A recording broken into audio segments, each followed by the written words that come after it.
Carey Davis, Pittsburgh Steelers, Super Bowl champion, fullback from Hazelwood Central with us. Jim Haslett with us every Friday at 10 o'clock. This segment is brought to you by attorney Jack Spooner, an attorney with over 20 years of experience. Jack Spooner spends most of his time in the courtroom. So if you have a business dispute or a personal injury claim, you need to call Jack Spooner at 314-ASK-JACK or go to his website at 314askjack.com. Even if Jack can't help you directly, he can more than likely point you in the right direction. So if you have questions or dispute, ask Jack. Call Jack Spooner, 314-ASK-JACK, or visit 314askjack.com. And our opening segment was brought to you by the good people at Emos. Right now, get a 2-liter Pepsi at Emos for only 45 cents when you buy an extra large Emos pizza at a regular menu price. Speaking of food, have you ever had that famous sandwich in Pittsburgh? Nah, I said I was going to get one. I never had it. You gotta go. What is it? Panini Brothers? Yeah, or Panini Brothers. And Panini. it has a whole bunch of stuff on it and fries on top of it. That sounds Yeah, they put the coleslaw and fries. You ever been there? Yes, I've been there once. What time? Like midnight. I was coming after a flight. You gotta go by 3 in the morning. Oh, even You later. get down there and you get a steak and cheese, or egg and cheese, or egg turkey and cheese, or whatever, and then they put coleslaw, fries On It's the about- sandwich. On the sandwich. Yeah, they're hot. It's That Pittsburgh unbelievable. area, people don't realize unless they're there, that downtown, that riverfront stuff, I mean, that's really kind of a hopping place. Yeah, it's very nice. It's a nice. The view of the city is beautiful when you're coming into town. You come through the tunnels and it's a beautiful city. It's great people out there that support their team. All right, Coach, you were with one of the most famous coaches in the NFL over the last 20 years, Coach Mike Shanahan, for the week. Tell me about it. Yeah, I went out there. We spent some time, about 4 days together. It was great. I mean, it's first time of all the years playing and coaching. I've never been to Denver. Never played in Denver. Always played Denver at home. I know. Wow. It's a beautiful place. Not hot. It was cold the whole time. So what did you guys do? We just talked football, watched tape. We actually were watching the Steeler defense most of the time, and we did that for about 3 straight days. And then we had some dinner every night and went out. And he's building a house. He's got a lot going on right now. He's building a house In Denver. in Denver. He is getting his daughter's getting married in his house in like the 3rd of July, and he's got a restaurant going up. And it's Shanahan Steakhouse? Yeah, it's the most magnificent house I've ever seen in my life. 45,000 square foot. Wait a minute. Just him and Wait, his you wife. didn't say 4,000 square feet, or 4,500. 45,000 square foot. Now his wife his wife. He had a builder and his wife's his interior design, and they're doing it in the house. It has 2 racquetball courts, a basketball course, an indoor swimming pool, a driving range, a bowling alley. It has a white wine room, not like cabinet room that's heated or chilled at 32. Then he has a red wine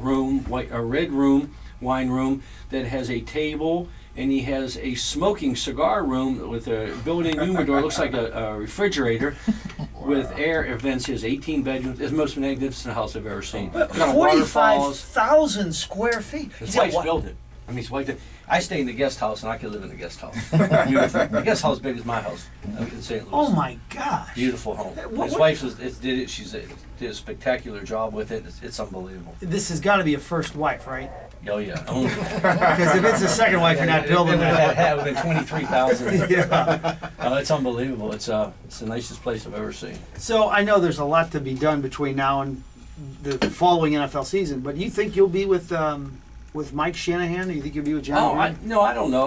We just went up and talked football, and he wanted to know. Everybody's intrigued by the Steeler defense, and it's obviously it's a great defense, but you got to have certain players to play it, and you got to know the scheme. And like we were talking before, CD and I were talking about how you have only 3 guys have coached it in the last 20 years. And that's myself, Dick LeBeau, who's still there. Dick's coached it longer than everybody, and Don Capers, who took the same job in Green Bay. So.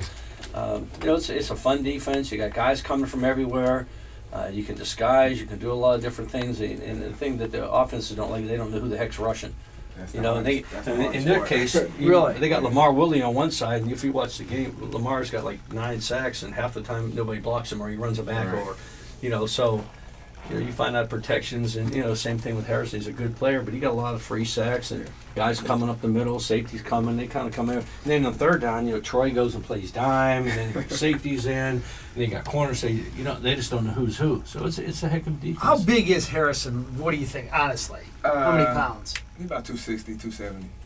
He's not very, very big guy. He's only about 6 feet. Now, were you around when he got cut?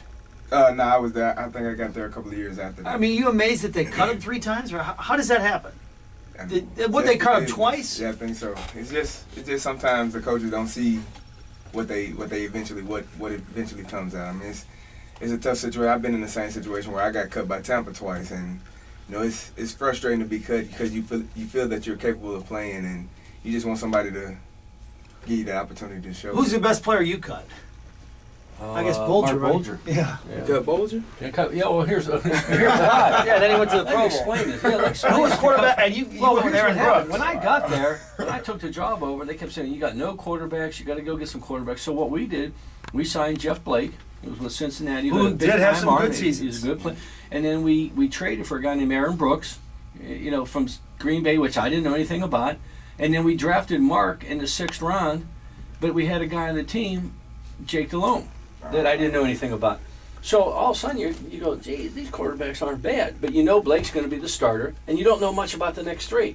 So when Jeff broke his ankle the 4th game of the year, we inserted Aaron. First game Aaron plays, he throws for 300, rushes for 100, and you know, so he's our quarterback. Well, Jake, it became between Jake and Mark.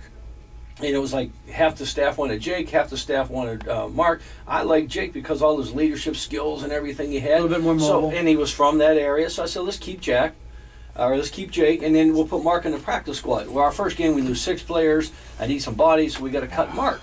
So never brought him back. You know, Mark was in the street the whole time, got picked up, and actually it wasn't fair to Mark because we never gave him many reps because we were trying to get ready for the season. How did you tell him? You told him personally. Yeah, I tell all those guys personally. What did he say? I just told him it wasn't fair. You know, you probably got 5 reps the whole training camp. So We're trying to get Blake ready to run the West Coast offense. You know, we just traded for Aaron, and then Jake was there. So the guy that got no reps, it really wasn't fair to him. But so he made his niche. He sat out almost out of it. Atlanta picked him up, put him on the practice squad, and they let him go. Really? Yeah, and then he came here. And you know how he got here is because Jay and Mark's father had a little relationship. Oh, from Notre Dame. That's from Notre Dame. Yeah. He said, hey, try the guy. He knows they were playing us in the playoffs. You know, Mark came in and ran our offense, and they made history. And he got his MVP of the Pro Bowl, MVP of the league. You know, so. Brilliant coaching there, huh? Yeah.